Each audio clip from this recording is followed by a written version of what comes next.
My experience with Datura stramonium, dry autumn seeds, was synchronistic with my expanding awareness. It marks a gateway from the world I was reared in, and the world I now walk in, without an extensive history of my growth. From prepuberty to the day I ingested the sacred plant, simply recounting the experience itself would be fruitless. I will spare the reader great detail, but some history should be shared.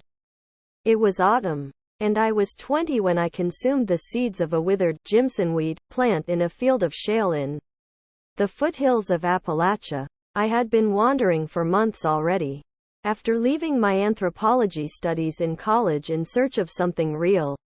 My life to that point seemed to be a cycle of rearing, then disillusionment, and I had reached a weary state. After turning my back on my faith at 15, my belief in history's interpretations and philosophy at 17, my worldview and lifestyle, with its effects, at 19, and even my ability to conceive at 20, I felt naked and alone in a very cold world. I was living as a vagrant, and wandered away, only away, from all that was familiar. It all seemed ill. I had been fasting and having dreams with meaning that led me to asceticism. I had lived as a vegan for some time. When I ate at all, I felt like I had been infected by the original sin, even if that was something so abstract that it couldn't be rationalized. I was ready to die, but I didn't even have the volition to push myself that far. The dreams showed me glimpses of something that I felt closer to in the wilderness. When my friend from childhood told me that he had spoken to animals while under the influence of Datura, I needed no more motivation. I could feel it was in order. Immediately, I wish I had the proper venue to explain more, as I feel that sharing would be correct. I consumed the seeds of a withered seed pod or two, which would amount to a heaping tablespoon, and about 4 hours later, the experience began. The onset involved losing touch with material reality. Things appeared, disappeared, and seemed in between constantly. I didn't have any concern, though. I was a totally detached observer. Then, I lost touch with my body. My legs wobbled. My arms went farther or not as far as I seemed to wield them. I felt like I was swaying when I was not. No concern for me. Still, then, a great many visitors came and spoke to me.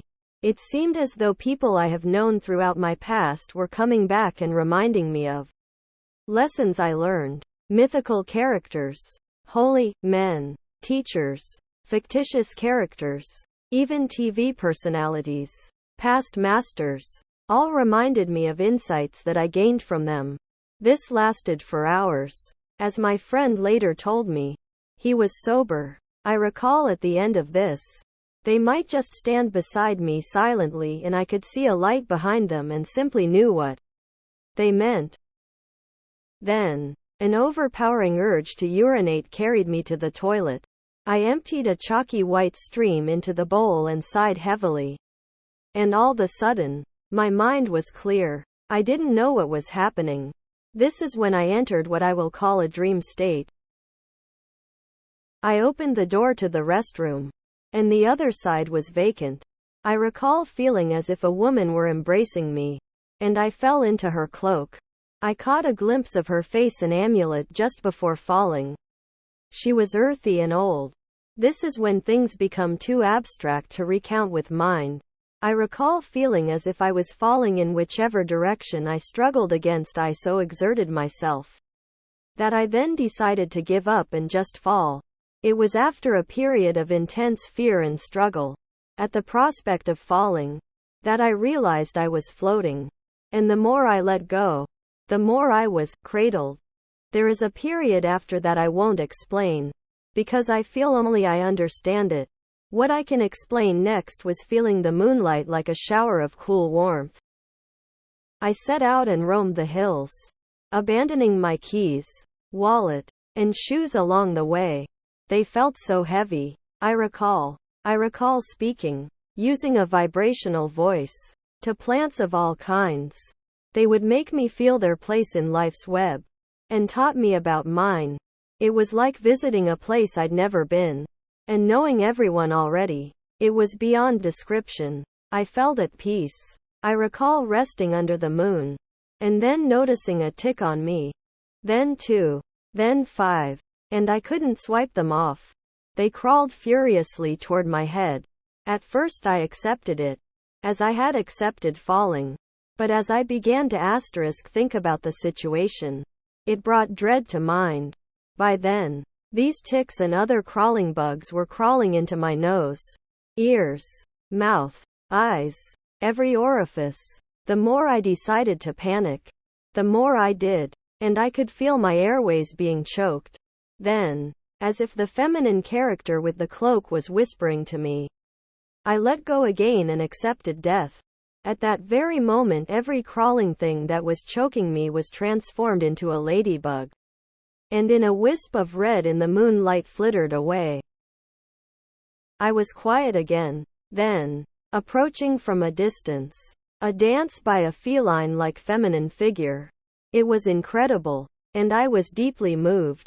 Acrobatic, yet smooth and flowing. I was entranced. Then I realized she was a shadow. I realized that shadows all around me had begun to dance. So I joined them. There was visual music and all around the shadows danced. They taught me to dance like them. And I felt so grateful that I cannot explain. There is another mysterious period here. A blur of abstract events. I then spoke to a dog for some time. Strange as it may sound. At first he was an old farmer, leaning against a truck. He would nod as I told him things. Mostly my deep feelings of goodness in seeing him well, which didn't seem strange at all. Then, gradually, he responded more and more by turning his head and barking an old bloodhound-type bark. This too seemed normal. Then his guise was also canine. He told me of his life, and how he longed to feel wild again before he passed. He was very old. He conveyed to me that I would do well to embrace a mystery within all things, even my own being. I understood then, but later, when sobered, had to meditate long to reach this again. I bid him adieu and wandered farther. He was an old. There is another phase now, which is a mixture of seeing things in stages of decay. It is very difficult to convey, but amounts to the fact that all is perpetually thriving and decaying. Always. The next I recall, I was talking to a man in his house, which I had wandered into. Later he told me that I woke him up by entering, and he asked what the **** I was doing there, and to get out. My response was an expression of innocence recoiling from brutality. He said I examined everything in the room closely. At that time I recall seeing them as relics, and then settling on his sofa and talking to him. Being well experienced with psychedelic experiences himself, he relaxed and tried to get information about me. I recall him asking where I was from, and this is when normal processes began to return. I could tell him what state and city I was from, but what he wanted to know was from where did I wander to his home. He asked me how I got there, and I told him my car. He asked what car, and I pointed to his. It really looked like the car I once owned at the time. Later, he heard me muttering to myself about things that seemed to remind him of a book he was reading concerning the Akashic record, which I am still not familiar with, not even its spelling. Eventually, I felt I could walk back to my starting point. I then recall seeing the cloak woman once more upon returning to my friend's home, but on second glimpse seeing it was a heap of trash bags. This experience lasted 3 days. An utter time warp. I later found out that neighbors had seen me wandering in horse-pastures, seeming to play like a small child might. I was mud encrusted up to my knees and dirty all over, just wearing pants. I still have the impact of these events with me today. I know how to let go. I know how to let life flow through me. My life was greatly enriched. I feel being disillusioned and ready to die was what kept me afloat during this experience. Would I have choked to death if I hadn't? The feminine aspect of all things has become a most fascinating and revered part of my life. The mystery has returned. I may never use Datura again. I don't hear the voice. As you can see, it is among the most risky trips I've ever encountered. After studying its traditional use, it is quite clear why that time was right. Yet, I will never suggest someone use it the way I did. Datura is beyond psychedelic.